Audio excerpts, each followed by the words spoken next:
ప్రేతలో చూసారా, ఇది చూడటానికి ఎంత అందం వచ్చేసారా. అదే అంటారు ఒక సామెత, మీకు తెలుసా? దేవునికి స్తోత్రం అన్న నీతి అలా అలా అలా అలా అలా అలా అలా చూసారా చూసారా, బయట ఎంత అంతగా చూసారా. నా లైఫ్లో మొదటిసారి చూస్తున్నాను నేను. థామస్ తూరూరు నుంచి దంతాలపల్లి నుంచి బొట్లాడ మీటింగ్ వెళ్ళాలి. ఇళ్ళదాల్లో చూసిన కన్ను పడింది. ఈ తినే పళ్ళు కాదు నాకు అప్పుడే తెలుసు. కానీ నా లైఫ్లో ఎప్పుడు చూడలేదు కాబట్టి దాన్ని తీయాలి. నన్ను థామస్ అందరి దారి లేదు, ఎలాగైనా ట్రై చేయని చెప్పాను. తొదకి 2 పళ్ళు తెచ్చుకున్నాం, చాలా బాగుంది. కానీ తిని చూడలేదు. తినే పండు కాదని తెలుసు. ఎందుకంటారా, తినే పండు అయితే రోడ్డు మీద ఉండదు, వాళ్ళకి ఉండదు. మార్కెట్లో ఎప్పుడు చూడలే. సరే అయా తీసుకెళ్తామని తీసుకొచ్చి దాని గారి ఇంటికి వచ్చాం. అయ్యా మీకోసం నేను చాలా మంచి పళ్ళు తెచ్చాం, అది ఎక్కడో దొరికిన పళ్ళు, ఎక్కడ అమ్మని పళ్ళు, నేనే నీకు తినలే మీకు ఇస్తున్నాను అంటే వాళ్ళు తినట్లా. నేను తినకుండా వాళ్ళకి వాళ్ళు తినట్లా. సరే మొత్తానికి ఎలాగా అది మంచిది కాదు నాకు తెలుసు, కానీ తెచ్చుకున్నాము. కానీ దాన్ని ఒకటి ఓపెన్ చేసి చూస్తే చూసారా అనండి. చూసారా బయట చూస్తే పర్సనాలిటీ, అందరు చెప్పండి. లోపల చూస్తే మున్సిపాలిటీ, వెనకపోవడం బాగా కనపడతాయి చాలుగా. బయట చూస్తే పర్సనాలిటీ, లోపల చూస్తే మున్సిపాలిటీ. చూసారా నా మొగన్ కన్నా చాలా ఎలా ఉంటుంది. గ్రీస్ కార్లు పడిన గ్రీస్ వాడబడిన గ్రీస్ నల్లగా మారి ఎలా ఉందో అలా ఉంది. ఇది పాయిజన్. కానీ దీని ఆకులు ఒంటికి ఆరోగ్యమని ఏదో చర్మ వ్యాధులు మంచిది అని చెప్తుంటారు. చూసారా, లోకమంది లోతు కన్నులెత్తి చూశాడు. కన్నులెత్తి చూడగా అది సోవేరిపోయే వరకు పచ్చగా ఏదేని తోట వలె ఉంది. మాకల్లే దాన్ని పడి ఆపి అది ఎట్టైనా తెచ్చుకొని కనీసం ఫోటోైనా తీసుకొని ఆశపడ్డాం. చూసారా, అలాగనే జీవించే పండు కాని పండు, ఏ పండు దేవుడు తినవుతున్నారు అది కూడా చూడటానికి మంచిదిని అవని చెప్పింది. చూపులకి చాలా బాగుంది, లోకం చూడటానికి బాగుంటుంది.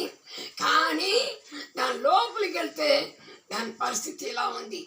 సినిమావా బాగుంటుంది, తాగుడా బాగుంటుంది, విభచారమా బాగుంటుంది, అన్ని మత్తు పదార్థాలకు ఉల్లాసంగా పుండులో గజ్జిలో దురదపట్టే గోపాలు అనిపిస్తుంది.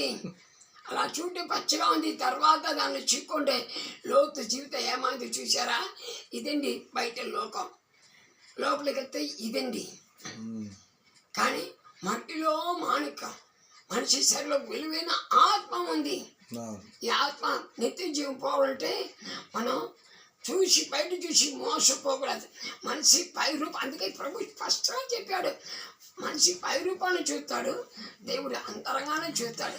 దీని పై రూపం చాలా బాగుంది, అంతరంగం ఘోరంగా ఉంది. శాతాన్ని చెప్పే కార్యాలు వినటానికి బాగున్నట్టు అనిపిస్తుంది. కొన్ని మార్గం అతనికి యథార్థంగా కనపడుతుంది, తొదక మరణానికి దారి చూపిస్తుంది. కాబట్టి ఇలాంటి విషయం లోకానికి పోల్చి దేవుడు ఈరోజు మంచి అవకాశం ఇచ్చాడు. ఈ పండుగ చిన్న మెసేజ్ని మీకు అందిస్తున్నాము. లోకాన్ని చూసి మోసపోకండి. అబ్రహాము చూశాడు, లోతు చూశాడు, కానీ అబ్రహాము చెప్పేవారు, లోతు చెప్పేవారు. అబ్రహాము చెప్పు ఎబ్రాయి 11 ప్రకారంగా దేవుడు దేనికి శిల్పి నిర్మాణికుడే ఉన్నాడు, ఆ పునాదిగల పట్టణానికి ఎదురు చూశాడు. మన నిరీక్షణ లేని ఇతరుల వల్ల మనం ఉండకూడదు. మనం నిరీక్షణ కల ప్రజలు. ఏ ప్రజలు? చూసారా, ఫ్యామిలీ ఇక్కడ ఉన్నారు. అయ్యానికి నీ మొహం చూపించి మా పరిమళ జోషి ఉన్నారు. దేవుడు ఈ పండు ద్వారా ఈరోజు యూట్యూబ్లో పెట్టడానికి మంచి అవకాశం ఇచ్చాడు. థామస్ దేవుడి చేతులు ఒకటి కన్నా ముగిస్తాను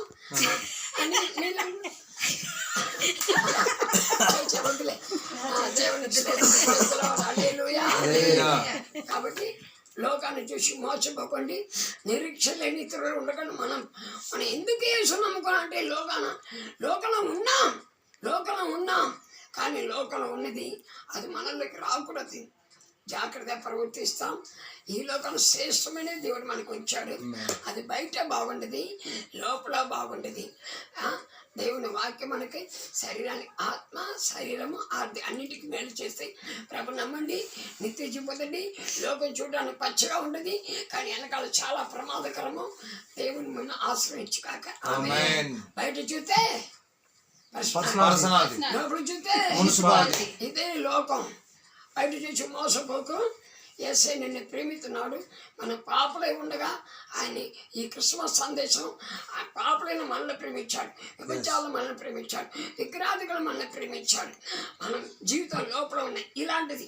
బయట చూస్తే ఎలా ఉండి మన లోపల హృదయం అన్నిటికన్నా మోసకరమైనది.